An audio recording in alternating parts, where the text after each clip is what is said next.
നമസ്കാരം. ആഗോള സുരക്ഷാ ക്രമീകരണങ്ങളിലും യുദ്ധതന്ത്രങ്ങളിലും വിപ്ലവാത്മകമായ മാറ്റങ്ങളാണ് സമീപകാലത്തായി സംഭവിച്ചുകൊണ്ടിരിക്കുന്നത്.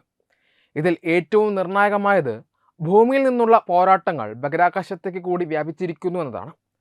ഭാരതത്തിൻ്റെ പരമ്പരാഗത ശത്രുവായ പാകിസ്ഥാൻ ഭൗമാന്തരീക്ഷത്തിന് 500 കിലോമീറ്റർ മുകളിലായി സ്ഥാപിച്ചിരിക്കുന്ന പുതിയ ഉപഗ്രഹ ശൃംഖല ഭാരതത്തിൻ്റെ സുരക്ഷയ്ക്ക് വലിയ തോതിലുള്ള ഭീഷണിയാണ് ഉയർത്തുന്നത്.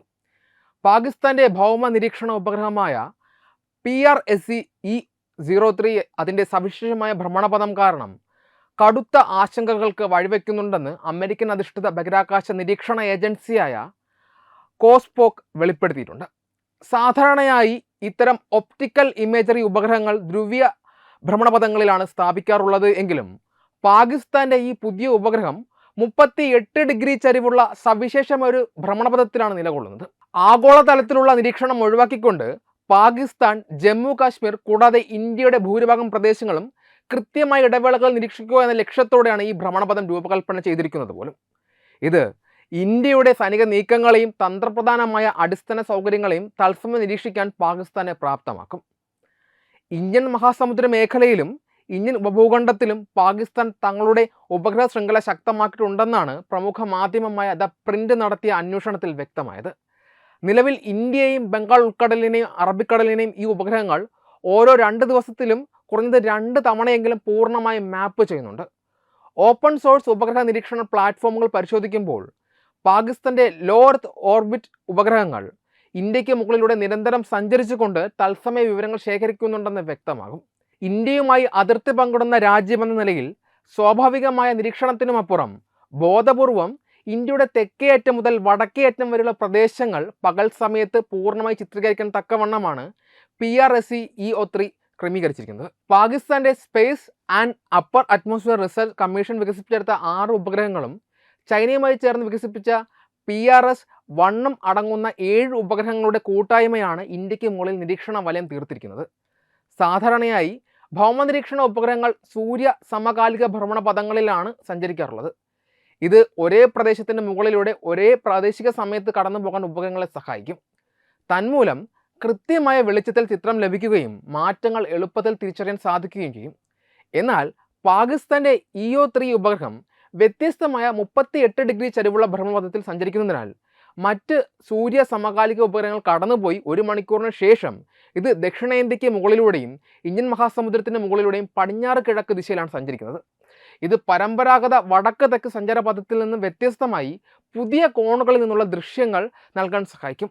കൂടാതെ PRSE-E02 ഉപഗ്രഹത്തിൻ്റെ ഭ്രമണപഥം E01 നിന്നും 55 ഡിഗ്രി വ്യത്യസ്തത്തിലാണ് ക്രമീകരിച്ചിരിക്കുന്നത്. ഭൂമിയുടെ ഭ്രമണപഥം കൂടി കണക്കിലെടുക്കുമ്പോൾ ഈ ഉപഗ്രഹങ്ങൾ ഒന്നിനു പുറകെ ഒന്നായി ഇന്ത്യയുടെ വിവിധ ഭാഗങ്ങളെ മാറി മാറി നിരീക്ഷിക്കുകയും ഏതാനും മണിക്കൂറുകളുടെ വ്യത്യാസത്തിൽ ഒരേ പ്രദേശത്തിൻ്റെ ഒന്നിലധികം ചിത്രങ്ങൾ പകൽ സമയത്ത് തന്നെ ലഭ്യമാക്കുകയും ചെയ്യുന്നു. ഇത് ഇന്ത്യയുടെ സൈനിക താവളങ്ങളുടെയും വ്യോമ കേന്ദ്രങ്ങളുടെയും തത്സമയ വിവരങ്ങൾ പാകിസ്ഥാൻ കൈമാറാൻ പര്യാപ്തമാണ്. പാകിസ്ഥാൻ്റെ ഈ ബഹിരാകാശ മുന്നേറ്റങ്ങൾക്ക് പിന്നിൽ പ്രവർത്തിക്കുന്നത് ചൈനയുടെ ബഹിരാകാശ നയതന്ത്രമാണ് എന്നത് പരസ്യമായ രഹസ്യമാണ്. പാകിസ്ഥാൻ്റെ എല്ലാ ഉപഗ്രഹങ്ങളും വിക്ഷേപിക്കുന്നത് ജിയുക്വാൻ, സിച്ചാങ്, യാങ്ജിയാങ്, തായ്വാൻ എന്നീ ചൈനീസ് വിക്ഷേപണ കേന്ദ്രങ്ങളിൽ നിന്നാണ്. പാകിസ്ഥാൻ്റെ തീരപ്രദേശങ്ങളായ കറാച്ചിയിലോ ബലൂചിസ്ഥാനിലോ വിക്ഷേപണ കേന്ദ്രങ്ങൾ സ്ഥാപിക്കുന്നത് കടുത്ത വ്യോമഗതാഗതക്കുരുക്കും ബലൂച്ച് വിഘടനവാദികളുടെ സുരക്ഷാ ഭീഷണിയും കാരണം പ്രായോഗികമല്ല. ആഗോളതലത്തിൽ വികസ്വര രാജ്യങ്ങളെ സ്വാധീനിക്കാൻ ചൈന തങ്ങളുടെ ബഹിരാകാശ സാങ്കേതിക വിദ്യ ഉപയോഗിക്കുന്നുണ്ട്. ഉപഗ്രഹ കരാറുകൾ, വിക്ഷേപണ സൗകര്യങ്ങൾ, ഉഭയകക്ഷി പങ്കാളിത്തം എന്നിവയിലൂടെ ചൈന നടത്തുന്ന ബഹിരാകാശ വിപണി കൈയടക്കലിൽ പാകിസ്ഥാനാണ് ലോകത്തിൽ 1-ാം സ്ഥാനത്ത് നിൽക്കുന്നത്. മുൻപ് നടന്ന ഓപ്പറേഷൻ സിന്ദൂർ ഉൾപ്പെടെയുള്ള സൈനിക നീക്കങ്ങളിൽ ഇന്ത്യൻ വ്യോമ താവളങ്ങളുടെ തത്സമയ വിവരങ്ങൾ ചൈനീസ് ഉപഗ്രഹങ്ങൾ പാകിസ്ഥാന് കൈമാറിയതായി റിപ്പോർട്ടുകളുണ്ട്. ഇതിനുശേഷമാണ് പാകിസ്ഥാൻ തങ്ങളുടെ ബഹിരാകാശ നിരീക്ഷണ ശേഷി ദ്രുതഗതിയിൽ വർദ്ധിപ്പിക്കുന്നത്. ചൈന റഷ്യൻ സ്വകാര്യ സൈനിക ഗ്രൂപ്പുകളായ വാഗ്നർ ഗ്രൂപ്പിന് വരെ യുക്രൈൻ യുദ്ധത്തിൽ ഉപഗ്രഹ ചിത്രങ്ങൾ നൽകി സഹായിച്ചിട്ടുണ്ട് എന്നത് ഈ ആശങ്ക വർദ്ധിപ്പിക്കുന്നു. ബഹിരാകാശം എന്നത് യുദ്ധരംഗത്തെ ഏറ്റവും ഉയർന്ന തന്ത്രപ്രധാനമായ മേഖലയായി മാറിയിരിക്കുകയാണ്. അമേരിക്കയ്ക്കും റഷ്യയ്ക്കും ചൈനയ്ക്കും തമ്മിലുള്ള ബഹിരാകാശ മത്സരങ്ങൾക്കിടയിൽ ചന്ദ്രൻ, ചൊവ്വ, സൂര്യൻ തുടങ്ങിയ ദൗത്യങ്ങളിലൂടെയും സ്വന്തമായി വികസിപ്പിച്ച നാവിഗേഷൻ സംവിധാനത്തിലൂടെയും ഇന്ത്യ ഒരു ആഗോള ബഹിരാകാശ ശക്തിയായി വളർന്നിട്ടുണ്ട്. എങ്കിലും ഭൗമ നിരീക്ഷണ ഉപഗ്രഹങ്ങളുടെ സിവിലിയൻ സൈനിക ഇരട്ട പ്രയോഗ സാധ്യതകൾ വേർതിരിക്കാൻ കഴിയില്ല എന്നത് വലിയൊരു വെല്ലുവിളിയാണ്. കൃഷിക്കും ദുരന്ത നിവാരണത്തിനുമായി ഉപയോഗിക്കുന്ന ഉപഗ്രഹങ്ങൾക്ക് സൈനിക നീക്കങ്ങൾക്കും അടിസ്ഥാന സൗകര്യങ്ങൾക്കും നിരീക്ഷിക്കാൻ സാധിക്കും. പാകിസ്ഥാനിൻ്റെ സൈനിക മേധാവിത്വത്തിൻ്റെ പശ്ചാത്തലത്തിൽ ഈ ബഹിരാകാശ വിവരങ്ങൾ ഇന്ത്യക്കെതിരെയുള്ള തന്ത്രപരമായ സൈനിക നീക്കങ്ങൾക്ക് ഉപയോഗിക്കപ്പെടുമെന്ന് ഉറപ്പായ കാര്യമാണ്.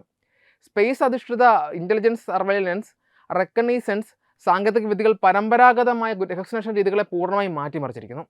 ബഹിരാകാശത്തെ ഈ അമിത ആശ്രയം പുതിയ സുരക്ഷാ ഭീഷണികളും ഉയർത്തുന്നുണ്ട്. 1967 ഔട്ടർ സ്പേസ് കരാർ നിലവിലുണ്ട് എങ്കിലും ആധുനിക ബഹിരാകാശ യുദ്ധമുറകളെ തടയാൻ ഇതിന് പരിമിതികളുണ്ട്. സാറ്റലൈറ്റ് വിരുദ്ധ ആയുധങ്ങൾ, ഇലക്ട്രോണിക് ജാമിംഗ് സംവിധാനങ്ങൾ, സൈബർ ആക്രമണങ്ങൾ എന്നിവയിലൂടെ ഉപഗ്രഹങ്ങളെ പ്രവർത്തനരഹിതമാക്കാനുള്ള സാങ്കേതിക വിദ്യകൾ വൻ ശക്തികൾ വികസിപ്പിച്ചിട്ടുണ്ട്. ഇന്ത്യ പാക് അതിർത്തികളിൽ GPS സ്പൂഫിങ്ങും ജാമിങ്ങും ഇപ്പോൾ തന്നെ പതിവാണ് എന്നിരിക്കെ വരാനിരിക്കുന്ന ഏതൊരു സൈനിക സംഘർഷത്തിലും ബഹിരാകാശ അധിഷ്ഠിത നിരീക്ഷണ സംവിധാനങ്ങളായിരിക്കും ലക്ഷ്യങ്ങൾ കൃത്യമായി കണ്ടെത്തുന്നതിലും ആക്രമണങ്ങൾ ആസൂത്രണം ചെയ്യുന്നതിനും നിർണായക പങ്കുവയ്ക്കുക. അതിനാൽ ബഹിരാകാശത്തു നിന്നുള്ള പാകിസ്ഥാന്റെ ഈ നിരീക്ഷണ വെല്ലുവിളികളെ പ്രതിരോധിക്കാൻ ഇന്ത്യ തങ്ങളുടെ ബഹിരാകാശ പ്രതിരോധ സംവിധാനങ്ങൾ കൂടുതൽ ശക്തമാക്കേണ്ടതുണ്ട്. പാകിസ്ഥാന്റെ പുതിയ ചാര ഉപഗ്രഹങ്ങൾ ഭൗമാന്തരീക്ഷത്തിന് മുകളിൽ ഇന്ത്യയെ നിരന്തരം നിരീക്ഷിക്കുന്ന പശ്ചാത്തലത്തിൽ അവയെ നേരിടാൻ ഇന്ത്യ പ്രത്യേക ആയുധങ്ങൾ രൂപകൽപ്പന ചെയ്യുന്നുണ്ടോ എന്നും സമാധാനകാലത്തോ യുദ്ധകാലത്തോ ഇത്തരം ചാരക്കണ്ണുകളെ വെടിവെച്ചിടാൻ ഇന്ത്യ മുതിരുമോ എന്നതും പരിശോധിക്കുന്നത് ആധുനിക ബഹിരാകാശ യുദ്ധതന്ത്രങ്ങളുടെ ആഴത്തിലേക്കുള്ള ഒരു അന്വേഷണമാണ്. സാങ്കേതികമായി പറഞ്ഞാൽ ബഹിരാകാശത്തെ ലക്ഷ്യങ്ങളെ തകർക്കാനുള്ള അത്യാധുനിക ആയുധങ്ങൾ ഇന്ത്യ സ്വന്തമാക്കിയിട്ടുണ്ട്. എന്നാൽ നയതന്ത്രപരവും ഭൗമരാഷ്ട്രീയവുമായ കാരണങ്ങളാൽ ഒരു ചാര ഉപഗ്രഹത്തെ നേരിട്ട് വെടിവെച്ചിടുക എന്നത് അത്ര ലളിതമായ ഒരു തീരുമാനമല്ല. ഇതിനായി ഇന്ത്യ രൂപകൽപ്പന ചെയ്യുന്ന ആയുധങ്ങളെയും ഭാവിയിലെ സൈനിക സാധ്യതകളെയും വിശദമായി വിലയിരുത്തേണ്ടതുണ്ട്. ഇന്ത്യയുടെ പക്കൽ നിലവിലുള്ള ഏറ്റവും പ്രധാനപ്പെട്ട ബഹിരാകാശ പ്രതിരോധ ആയുധം ASAT മിസൈലുകളാണ്. ഭൂമിയിൽ നിന്ന് വിക്ഷേപിച്ച് ബഹിരാകാശത്തെ ഉപഗ്രഹങ്ങളെ നേരിട്ട് ഇടിച്ചു തകർക്കുന്ന കടുപ്പമേറിയ സാങ്കേതിക വിദ്യയാണിത്. പ്രതിരോധ ഗവേഷണ വികസന സംഘടനയായ DRDO 2019 നടത്തിയ മിഷൻ ശക്തി എന്ന തന്ത്രപ്രധാന പരീക്ഷണത്തിലൂടെ ലോ എർത്ത് ഓർബിറ്റിലുള്ള ഒരു ഉപഗ്രഹത്തെ വെടിവെച്ചിട്ടുകൊണ്ട് ഇന്ത്യ തങ്ങളുടെ ASAT ശേഷി ലോകത്തിന് മുന്നിൽ തെളിയിച്ചിരുന്നു. ലോകത്തിൽ അമേരിക്ക, റഷ്യ, ചൈന എന്നീ രാജ്യങ്ങൾക്ക് ശേഷം ഈ നേട്ടം കൈവരിക്കുന്ന 4ാമത്തെ രാജ്യമാണ് ഭാരതം. നിലവിൽ DRDO 5ാം തലമുറയിൽപ്പെട്ട അഗ്നി 5 പോലെയുള്ള ബാലിസ്റ്റിക് മിസൈൽ സാങ്കേതിക വിദ്യകളെ അടിസ്ഥാനമാക്കി 1000 കിലോമീറ്റർ വരെ ഉയരത്തിലുള്ള ശത്രു ഉപഗ്രഹങ്ങളെ പോലും തകർക്കാൻ ശേഷിയുള്ള കൂടുതൽ വിപുലമായ ASAT സംവിധാനങ്ങൾ വികസിപ്പിച്ചെടുത്തിട്ടുണ്ട്.